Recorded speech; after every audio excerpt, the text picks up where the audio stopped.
Tom Stringer, and our firm is Tom Stringer Design Partners. We're at the Harbinger showroom, Harbinger and Harbinger by hand.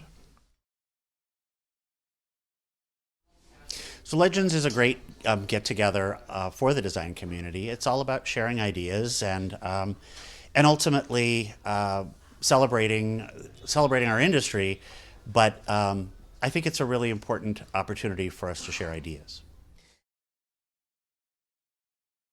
So I am channeling Billy Baldwin. He is he's a favorite from my childhood, frankly. I think the first design book I ever received as a gift was a book on Billy Baldwin, and I really chose him because he represents kind of the values that I put forward into my work. I think his work is simple, it's restrained, it's iconic, and he certainly had a legendary career. So it's worth celebrating. Well, one, he had iconic clients. I mean, you can't get more iconic than Jacqueline Onassis and Pauline de Rothschild. So, but his work, I think, was really iconic in that he was a master editor. I think that half of design is editing and restraint. But I also value him and think he was iconic because of the way that he developed interiors that really reflected the life of his clients, and he was fearless about incorporating pieces of their life into it. And that, to me, is the thing that makes interiors real. It makes a house a home, and to me, that makes him immensely important. So.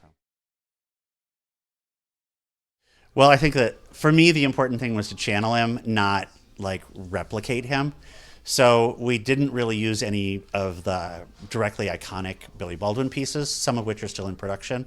Not that they're not valid, but that I wanted to work like him, not as him. And so we used a variety of things, some precious, some imprecious.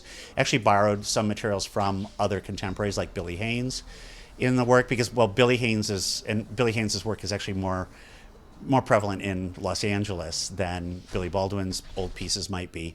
But it really was about using saturated color and a combination of materials that are contrasting masculine and feminine, and then contrasting precious and imprecious.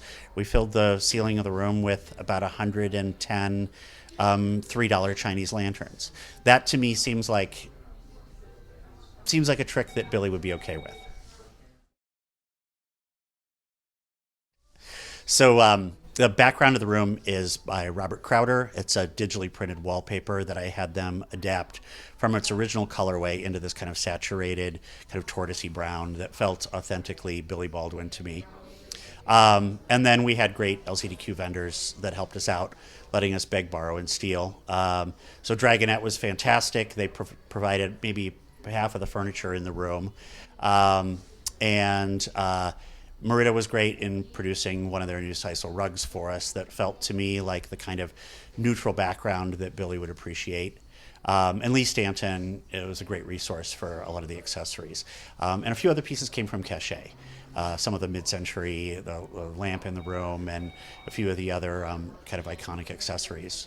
So it was actually really easy and quick to put together because everyone was so willing to participate.